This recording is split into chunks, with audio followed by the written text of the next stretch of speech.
ਪਿਆਰੇ ਵਿਦਿਆਰਥੀਓ, the Royal Group of Colleges Borawal ਦੀਆਂ ਆਨਲਾਈਨ ਕਲਾਸਾਂ ਵਿੱਚ ਤੁਹਾਡਾ ਸਵਾਗਤ ਹੈ। ਅੱਜ ਆਪਾਂ ਗੱਲ ਕਰਾਂਗੇ BA ਭਾਗ ਪਹਿਲਾ ਦੇ ਤੀਸਰੇ ਲੈਸਨ ਬਾਰੇ, ਜਿਸ ਦਾ ਨਾਮ ਹੈ ਓਲੰਪਿਕ ਖੇਡਾਂ। ਓਲੰਪਿਕ ਖੇਡਾਂ ਦੇ ਵਿੱਚ ਅੱਜ ਆਪਾਂ ਸਿਰਫ ਪੁਰਾਤਨ ਓਲੰਪਿਕ ਖੇਡਾਂ ਬਾਰੇ ਗੱਲ ਕਰਾਂਗੇ। ਇਹਦੇ ਵਿੱਚ ਸਭ ਤੋਂ ਆਪਾਂ ਪਹਿਲਾਂ ਦੇਖਾਂਗੇ ਭੂਮਿਕਾ, ਇੰਟਰੋਡਕਸ਼ਨ, ਜਿਹਦੇ ਵਿੱਚ ਓਲੰਪਿਕ ਖੇਡਾਂ ਪੂਰੀ ਦੁਨੀਆ ਵਿੱਚ ਖੇਡਾਂ ਦਾ ਸਭ ਤੋਂ ਵੱਡਾ ਅਤੇ ਮਹੱਤਵਪੂਰਨ ਤਿਉਹਾਰ ਹੈ। ਭਾਵ ਕਿ ਇਹ ਖੇਡਾਂ ਪੂਰੀ ਦੁਨੀਆ 'ਚ ਆਲ ਵਰਲਡ ਮਹੱਤਵਪੂਰਨ ਅਤੇ ਸਭ ਤੋਂ ਵੱਡਾ ਤਿਉਹਾਰ ਜਾਂ ਉਤਸਵ ਮੰਨਿਆ ਜਾਂਦਾ ਹੈ। ਇਸ ਲਈ ਇਹਨਾਂ ਖੇਡਾਂ ਨੂੰ ਖੇਡਾਂ ਦਾ ਮਹਾਕੁੰਭ ਵੀ ਕਿਹਾ ਜਾਂਦਾ ਹੈ। ਇਹਨਾਂ ਖੇਡਾਂ ਵਿੱਚ ਖਿਡਾਰੀ ਦੁਨੀਆ ਦੇ ਹਰ ਕੋਨੇ ਵਿੱਚੋਂ, ਹਰ ਜਾਤ ਅਤੇ ਨਸਲ ਦੇ ਲੋਕ ਆਪਣੇ ਸੁਪਨੇ ਨੂੰ ਸਾਕਾਰ ਕਰਨ ਲਈ ਅਤੇ ਆਪਣੇ ਦੇਸ਼ ਦਾ ਨਾਂ ਰੌਸ਼ਨ ਕਰਨ ਲਈ ਭਾਗ ਲੈਣ ਲਈ ਪਹੁੰਚਦੇ ਹਨ। ਬੈਰਨ ਪੈਰੀ ਡੀ ਕੋਬਰਟੀਨ ਦੇ ਅਨੁਸਾਰ ਓਲੰਪਿਕ ਖੇਡਾਂ ਵਿੱਚ ਸਭ ਤੋਂ ਜ਼ਰੂਰੀ ਇਹਨਾਂ ਖੇਡਾਂ ਵਿੱਚ ਜਿੱਤ ਪ੍ਰਾਪਤ ਕਰਨਾ ਨਹੀਂ, ਸਗੋਂ ਇਹਨਾਂ ਖੇਡਾਂ ਵਿੱਚ ਭਾਗ ਲੈਣਾ ਹੈ।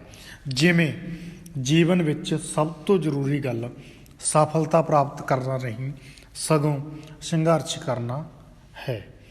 ਪੁਰਾਤਨ ਓਲੰਪਿਕ ਖੇਡਾਂ 776 BC ਤੋਂ ਲੈ ਕੇ 334 AD ਤੱਕ ਮੰਨਿਆ ਜਾਂਦਾ ਹੈ ਸਮਾਂ। ਪ੍ਰਾਚੀਨ ਓਲੰਪਿਕ ਖੇਡਾਂ ਦੇ ਇਤਿਹਾਸ ਨਾਲ ਸੰਬੰਧਿਤ ਔਖੇ ਤੋਂ ਔਖੇ ਦਸਤਾਵੇਜ਼ ਨੂੰ ਪਰਖਣ ਤੋਂ ਬਾਅਦ ਵੀ ਓਲੰਪਿਕ ਖੇਡਾਂ ਦੀ ਨਿਸ਼ਚਿਤ ਸ਼ੁਰੂਆਤ ਦਾ ਪਤਾ ਲਗਾਉਣਾ ਮੁਸ਼ਕਲ ਹੈ। ਇਤਿਹਾਸ ਦੇ ਪੰਨਿਆਂ ਨੂੰ ਫਰੋਲਣ ਤੋਂ ਪਤਾ ਲੱਗਾ ਕਿ ਓਲੰਪਿਕ ਖੇਡਾਂ ਵਿੱਚ ਸਭ ਤੋਂ ਪਹਿਲਾ ਮੁਕਾਬਲਾ ਪੈਦਲ ਦੌੜ ਸੀ, ਫੁੱਟ ਰੇਸ। 776 ਈਸਵੀ ਪੂਰਵ ਵਿੱਚ ਓਲੰਪੀਆ ਪਿੰਡ ਵਿੱਚ ਹੋਇਆ ਸੀ, ਜੋ ਕਿ ਗਰੀਸ ਦੀ ਰਾਜਧਾਨੀ ਸ਼ਹਿਰ ਏਥਨਜ਼ ਤੋਂ 220 ਮੀਲ ਦੂਰ ਹੈ। ਇਹਨਾਂ ਖੇਡਾਂ ਦੇ ਨਾਂ ਦੀ ਉਤਪਤੀ ਓਲੰਪੀਆ ਪਿੰਡ ਵਿੱਚ ਹੋਈ ਸੀ, ਜੋ ਕਿ ਗਰੀਸ ਦੀ ਰਾਜਧਾਨੀ ਸ਼ਹਿਰ ਏਥਨਜ਼ ਤੋਂ 220 ਮੀਲ ਦੂਰ ਹੈ। ਇਹਨਾਂ ਦੇ ਨਾਂ ਦੀ ਉਤਪਤੀ ਓਲੰਪੀਆ ਨਾਮ ਦੇ ਪਿੰਡ ਵਿੱਚ ਹੋਈ, ਜੋ ਕਿ ਏਲਿਸ ਦੀ ਪਵਿੱਤਰ ਘਾਟੀ ਵਿੱਚ ਸਥਿਤ ਹੈ। ਇਸ ਪਿੰਡ ਨੂੰ ਓਲੰਪਿਕ ਖੇਡਾਂ ਦਾ ਘਰ ਵੀ ਕਿਹਾ ਜਾਂਦਾ ਹੈ। ਪ੍ਰਾਚੀਨ ਓਲੰਪਿਕ ਖੇਡਾਂ ਵਿੱਚ ਉਦਘਾਟਨ ਸਮਾਰੋਹ ਅਤੇ ਸਮਾਪਤੀ ਸਮਾਰੋਹ ਮਹੱਤਵਪੂਰਨ ਭੂਮਿਕਾ ਰੱਖਦੇ ਹਨ। ਪੂਰੇ ਯੂਨਾਨ ਦੇ ਭਿੰਨ-ਭਿੰਨ ਰਾਜਾਂ ਦੇ ਦੌੜਾਕ ਇਸ ਉਤਸਵ ਵਿੱਚ ਹਿੱਸਾ ਲੈਂਦੇ ਸਨ। ਓਲੰਪੀਆ, ਜਿਸ ਨੂੰ ਕਿ ਆਧੁਨਿਕ ਓਲੰਪਿਕ ਖੇਡਾਂ ਦੀ ਭੂਮੀ ਵੀ ਕਿਹਾ ਜਾਂਦਾ ਹੈ, ਇੱਕ ਧਾਰਮਿਕ ਸਥਾਨ ਬਣ ਗਿਆ ਸੀ ਅਤੇ ਇਸ ਸਥਾਨ ਉੱਤੇ ਐਥਲੈਟਿਕਸ ਮੁਕਾਬਲੇ ਕਰਵਾਏ ਜਾਂਦੇ ਸੀ। ਇਸ ਸਮੇਂ ਦੇ ਦੌਰਾਨ ਜਿਹੜੇ ਮਹੱਤਵਪੂਰਨ ਧਾਰਮਿਕ ਜਸ਼ਨ ਇਹਨਾਂ ਖੇਡਾਂ ਨਾਲ ਸੰਬੰਧਿਤ ਸੀ, ਯੂਨਾਨ ਵਾਸੀਆਂ ਦੀ ਰਾਜਨੀਤਿਕ ਅਤੇ ਸੱਭਿਆਚਾਰਕ ਏਕਤਾ ਦਾ ਚਿੰਨ੍ਹ ਬਣ ਗਏ ਸੀ। ਓਲੰਪੀਆ ਸ਼ਹਿਰ ਮੰਦਰਾਂ ਅਤੇ ਧਾਰਮਿਕ ਭਾਵਨਾ ਨਾਲ ਭਰਿਆ ਹੋਇਆ ਸੀ। ਇਹਨਾਂ ਸਾਰੀਆਂ ਇਮਾਰਤਾਂ ਵਿੱਚ ਸਭ ਤੋਂ ਸੁੰਦਰ ਮੂਰਤੀ ਪਰਮਾਤਮਾ ਜਿਊਸ ਦੀ ਸੀ, ਜੋ ਕਿ ਵੱਡੀ 40 ਫੁੱਟ ਉੱਚੀ ਮੂਰਤੀ ਸੀ ਅਤੇ ਆਕਰਸ਼ਣ ਦਾ ਕੇਂਦਰ ਸੀ। ਇਸ ਸਮੇਂ ਦੌਰਾਨ ਯੂਨਾਨ ਸ਼ਹਿਰ ਕਈ ਛੋਟੇ-ਛੋਟੇ ਸ਼ਹਿਰਾਂ ਵਿੱਚ ਵੰਡਿਆ ਹੋਇਆ ਸੀ, ਜੋ ਕਿ ਆਪਸ ਵਿੱਚ ਹਮੇਸ਼ਾ ਯੁੱਧ ਕਰਦੇ ਰਹਿੰਦੇ ਸੀ। ਪਰ ਜਿਵੇਂ ਹੀ ਓਲੰਪਿਕ ਖੇਡਾਂ ਸ਼ੁਰੂ ਹੋਣ ਵਾਲੀਆਂ ਹੁੰਦੀਆਂ ਸਨ, ਉਹ ਆਪਸ ਵਿੱਚ ਯੁੱਧ ਸਮਾਪਤ ਕਰਕੇ ਸ਼ਾਂਤੀ ਦਾ ਐਲਾਨ ਕਰ ਦਿੰਦੇ ਸੀ, ਜੋ ਕਿ ਉਹਨਾਂ ਦੇ ਓਲੰਪਿਕ ਖੇਡਾਂ ਦੇ ਪ੍ਰਤੀ ਆਦਰ ਸਨਮਾਨ ਨੂੰ ਦਰਸਾਉਂਦਾ ਹੈ। ਇਸ ਸਮੇਂ ਦੇ ਦੌਰਾਨ ਜੋ ਮਹੱਤਵਪੂਰਨ ਧਾਰਮਿਕ ਮਨੋਰੰਜਨ ਇਹਨਾਂ ਖੇਡਾਂ ਨਾਲ ਸੰਬੰਧਿਤ ਸੀ। ਯੂਨਾਨ ਵਾਸੀਆਂ ਦੀ ਰਾਜਨੀਤਿਕ ਅਤੇ ਸੱਭਿਆਚਾਰਕ ਏਕਤਾ ਦਾ ਪ੍ਰਤੀਕ ਬਣ ਗਏ ਸੀ। ਪ੍ਰਾਚੀਨ ਓਲੰਪਿਕ ਖੇਡਾਂ ਦਾ ਮਹੱਤਵ, importance of Asian Olympic games. ਪ੍ਰਾਚੀਨ ਯੂਨਾਨ ਵਾਸੀ ਬਹੁਤ ਜ਼ਿਆਦਾ ਮਿਹਨਤੀ, ਪ੍ਰਤੀਯੋਗੀ ਅਤੇ ਸੰਘਰਸ਼ ਜਾਂ ਪ੍ਰਤੀਯੋਗਤਾ ਦੀ ਧਾਰਨਾ ਵਿੱਚ ਵਿਸ਼ਵਾਸ ਰੱਖਦੇ ਸੀ। ਉਹ ਜੀਵਨ ਦੇ ਹਰ ਇੱਕ ਪੱਖ, ਵਿਸ਼ੇਸ਼ ਤੌਰ ਉੱਤੇ ਖੇਡਾਂ 'ਤੇ ਬਹੁਤ ਜ਼ਿਆਦਾ ਕੇਂਦਰਿਤ ਸਨ ਅਤੇ ਚੰਗਾ ਪ੍ਰਦਰਸ਼ਨ ਕਰਨਾ ਚਾਹੁੰਦੇ ਸੀ।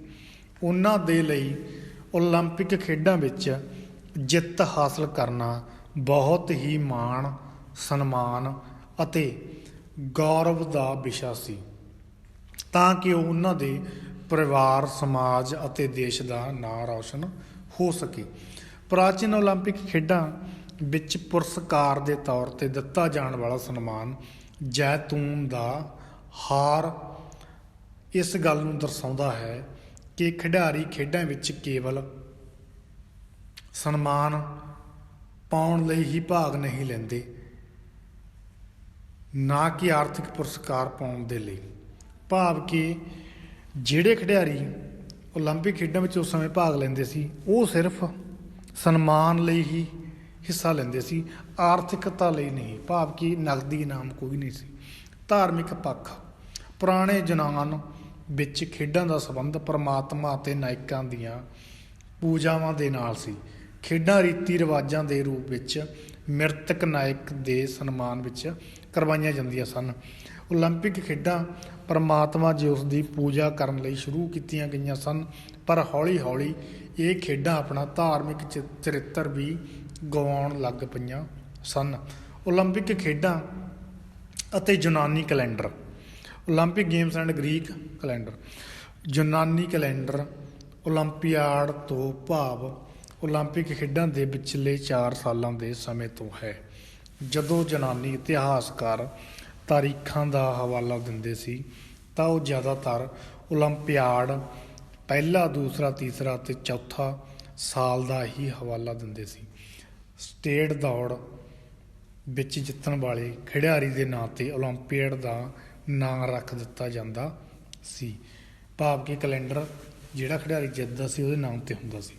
ਇਸ ਤਰ੍ਹਾਂ 776 ਈਸਵੀ ਪੂਰਵ ਦੇ ਓਲੰਪਿਕ ਖੇਡਾਂ ਦੀ ਸਟੇਟ ਦੌੜ ਕੋਰੋਵਸ ਨੇ ਜਿੱਤ ਲਈ ਸੀ, ਜੋ ਕਿ ਏਲਿਸ ਦਾ ਰਹਿਣ ਵਾਲਾ ਸੀ।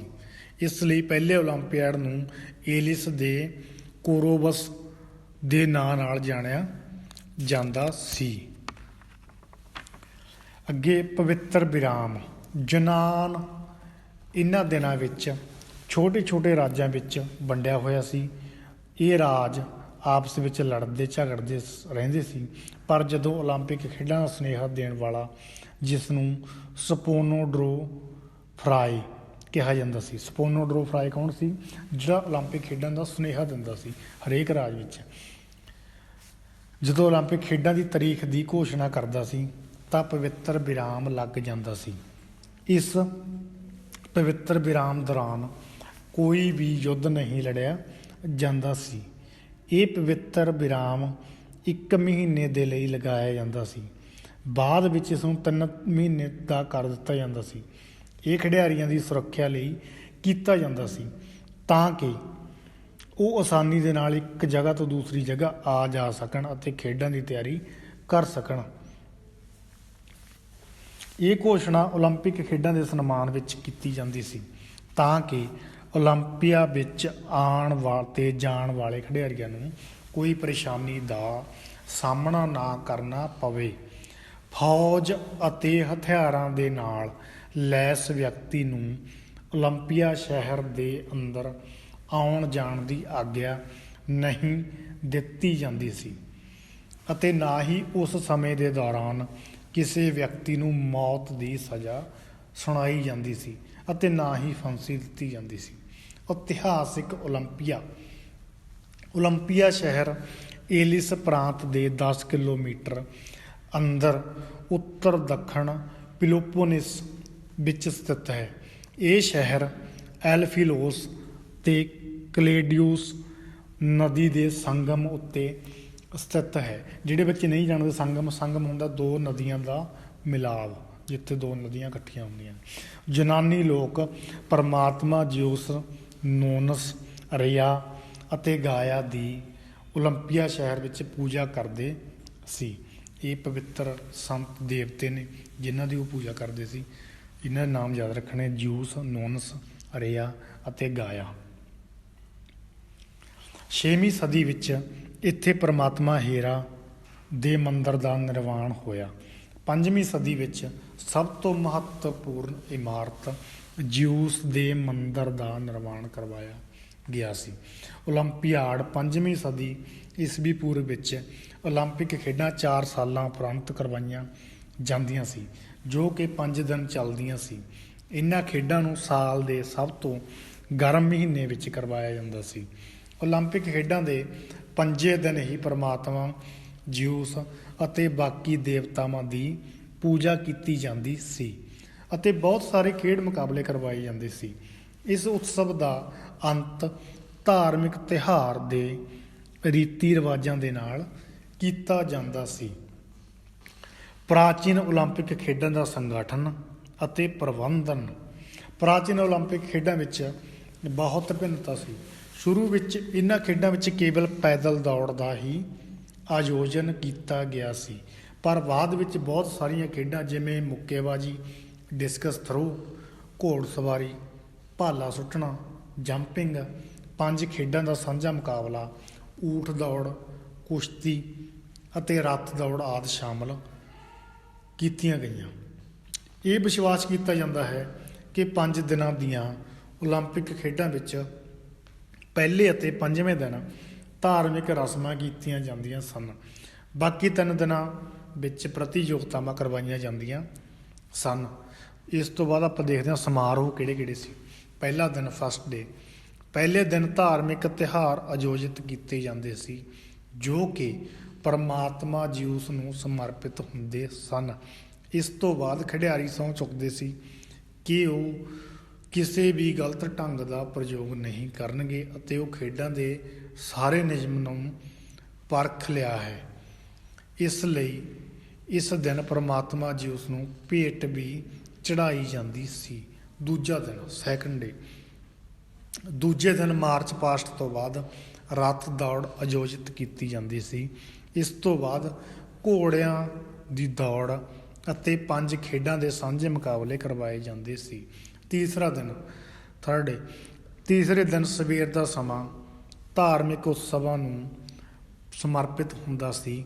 ਦੁਪਹਿਰ ਤੋਂ ਬਾਅਦ ਪੈਦਲ ਦੌੜ, ਕੁਸ਼ਤੀ ਅਤੇ ਮੁੱਕੇਬਾਜ਼ੀ ਦੀ ਪ੍ਰਤੀਯੋਗਤਾ ਕਰਵਾਈ ਜਾਂਦੀ ਸੀ। ਇਸ ਤੋਂ ਬਾਅਦ ਆਪਾਂ ਦੇਖਾਂਗੇ ਚੌਥਾ ਦਿਨ। ਚੌਥੇ ਦਿਨ ਸਵੇਰੇ ਕੁਝ ਖਾਸ ਦੌੜਾਂ ਕਰਵਾਈਆਂ ਜਾਂਦੀਆਂ ਸਨ। 1 ਫਰਲਾਂਗ 220 ਯਾਰਡ, 2 ਫਰਲਾਂਗ 3 ਮੀਲ ਅਤੇ ਦੁਪਹਿਰ ਸਮੇਂ ਕੁਸ਼ਤੀ ਅਤੇ ਮੁੱਕੇਬਾਜ਼ੀ ਦਾ ਆਯੋਜਨ ਕੀਤਾ ਜਾਂਦਾ ਸੀ। ਪੰਜਵਾਂ ਦਿਨ, ਫਿਫਥ ਡੇ।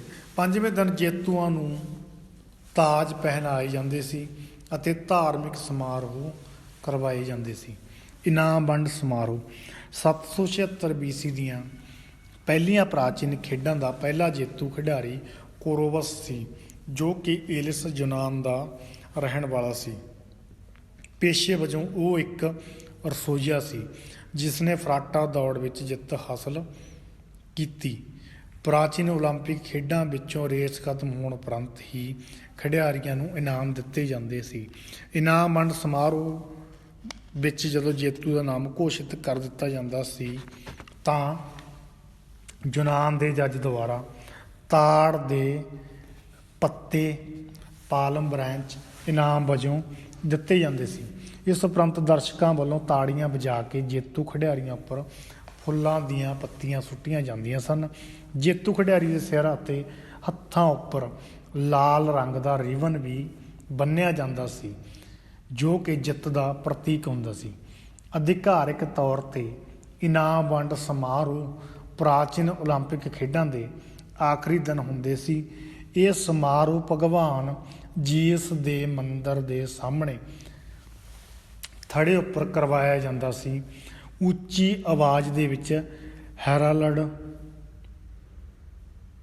ਘੋਸ਼ਣਾ ਕਰਨ ਵਾਲਾ ਅਧਿਕਾਰੀ, ਹੈਰਾਲਡ ਘੋਸ਼ਣਾ ਕਰਨ ਵਾਲਾ ਅਧਿਕਾਰੀ ਖਿਡਾਰੀ ਦਾ ਨਾਮ ਘੋਸ਼ਿਤ ਕਰਦਾ ਸੀ। ਜੇਤੂ ਖਿਡਾਰੀ ਦੇ ਨਾਂ ਦੇ ਨਾਲ ਉਸ ਦੇ ਪਿਤਾ ਦਾ ਨਾਮ ਵੀ ਲਿਆ ਜਾਂਦਾ ਸੀ ਅਤੇ ਉਹ ਕਿਸ ਜਗ੍ਹਾ ਦਾ ਰਹਿਣ ਵਾਲਾ ਹੈ ਇਹ ਵੀ ਘੋਸ਼ਿਤ ਕੀਤਾ ਜਾਂਦਾ ਸੀ। ਇਸ ਤੋਂ ਉਪਰੰਤ ਹੈਲੋਨੀਡਿਕਸ ਓਲੰਪਿਕ ਖੇਡਾਂ ਦੇ ਅਧਿਕਾਰੀ ਜੇਤੂ ਖਿਡਾਰੀ ਦੇ ਸਿਰ ਉੱਪਰ ਜੈਤੂਨ ਦੇ ਪੱਤਿਆਂ ਦਾ ਤਾਜ ਪਹਿਨਾਉਂਦੇ ਸਨ। ਇਸ ਤੋਂ ਬਾਅਦ ਆਪਾਂ ਪ੍ਰਾਚੀਨ ਖੇਡਾਂ ਦੇ ਨਿਯਮਾਂ ਬਾਰੇ ਜਾਣਾਂਗੇ। ਪ੍ਰਾਚੀਨ ਖੇਡਾਂ ਵਿੱਚ ਸੰਗਠਨ, ਭਾਗ ਲੈਣ ਅਤੇ ਓਲੰਪਿਕ ਤਿਉਹਾਰ ਦੌਰਾਨ ਸਿਖਲਾਈ ਦੇਣ ਸੰਬੰਧੀ ਬਹੁਤ ਸਾਰੇ ਨਿਯਮ ਬਣਾਏ ਗਏ ਸਨ। ਜਿਵੇਂ ਨੰਬਰ 1, ਭਾਗ ਲੈਣ ਵਾਲਾ ਖਿਡਾਰੀ ਗ੍ਰੀਸ ਦਾ ਰਹਿਣ ਵਾਲਾ ਅਤੇ ਗ੍ਰੀਸ ਦਾ ਜੰਮਪਲ ਹੋਣਾ ਚਾਹੀਦਾ ਹੈ। ਨੋਟ ਕਰਿਓ, ਇਹ ਜਿਹੜੇ ਰੂਲ ਨੇ ਜਾਂ ਨਿਯਮ ਨੇ ਇਹ ਸਿਰਫ ਪ੍ਰਾਚੀਨ ਖੇਡਾਂ ਨਾਲ ਸੰਬੰਧਿਤ ਨੇ, ਪ੍ਰਾਚੀਨ ਓਲੰਪਿਕ ਖੇਡਾਂ ਨਾਲ ਸੰਬੰਧਿਤ ਨੇ। ਬਾਅਦ ਵਿੱਚ ਜਿਹੜੀਆਂ ਆਪਾਂ ਆਧੁਨਿਕ ਖੇਡਾਂ ਕਰਾਂਗੇ ਉਹਨਾਂ ਦੇ ਵਿੱਚ ਰੂਲ ਹੋਰ ਹੋਣਗੇ। ਦੂਜਾ ਹੈ ਔਰਤਾਂ ਅਤੇ ਗੁਲਾਮਾਂ ਨੂੰ ਛੱਡ ਕੇ ਸਾਰੇ ਜਨਾਨ ਵਾਸੀ ਇਹਨਾਂ ਖੇਡਾਂ ਵਿੱਚ ਹਿੱਸਾ ਲੈ ਸਕਦੇ ਸੀ। ਨੰਬਰ 3, ਗੈਰ ਪੇਸ਼ੇਵਰ ਖਿਡਾਰੀਆਂ ਨੂੰ ਹੀ ਭਾਗ ਲੈਣ ਦੀ ਆਗਿਆ ਸੀ। ਨੰਬਰ 4, ਪ੍ਰਤੀਯੋਗੀ ਦੁਆਰਾ ਘੱਟੋ ਘੱਟ ਓਲੰਪਿਕ ਖੇਡਾਂ ਤੋਂ 10 ਮਹੀਨੇ ਤੱਕ ਖੇਡਾਂ ਦੀ ਸਿਖਲਾਈ ਲਈ ਹੋਣੀ ਚਾਹੀਦੀ ਸੀ। ਆਖਿਰ 1 ਮਹੀਨਾ ਉਸ ਨੇ ਓਲੰਪਿਕ ਸ਼ਹਿਰ ਵਿੱਚ ਰਹਿ ਕੇ ਓਲੰਪਿਕ ਖੇਡਾਂ ਦੇ ਅਧਿਕਾਰੀਆਂ ਅਧੀਨ ਸਿਖਲਾਈ ਲਈ ਹੋਵੇ। ਇਹਨਾਂ ਅਧਿਕਾਰੀਆਂ ਨੂੰ ਹੈਲੋਨੀਡਿਕਸ ਓਲੰਪਿਕ ਖੇਡਾਂ ਦੇ ਅਧਿਕਾਰੀ ਦੇ ਨਾਮ ਤੋਂ ਜਾਣਿਆ ਜਾਂਦਾ ਸੀ। ਹੈਲੋਨੀਡਿਕਸ। ਇਹਨਾਂ ਖੇਡਾਂ ਵਿੱਚ ਸਿਰਫ ਮਰਦਾਂ ਨੂੰ ਹੀ ਭਾਗ ਲੈਣ ਦੀ ਆਗਿਆ ਸੀ, ਔਰਤਾਂ ਨੂੰ ਭਾਗ ਲੈਣ ਦੀ ਆਗਿਆ ਨਹੀਂ ਸੀ। ਪ੍ਰਾਚੀਨ ਓਲੰਪਿਕ ਖੇਡਾਂ ਵਿੱਚ ਜਿਸ ਵਿਅਕਤੀ ਨੂੰ ਮੌਤ ਦੀ ਸਜ਼ਾ ਘੋਸ਼ਿਤ ਹੋ ਗਈ ਹੋਵੇ ਨੂੰ ਦਰਸ਼ਕ ਦੇ ਰੂਪ ਵਿੱਚ ਬੈਠਣ ਦੀ ਆਗਿਆ ਵੀ ਨਹੀਂ ਸੀ।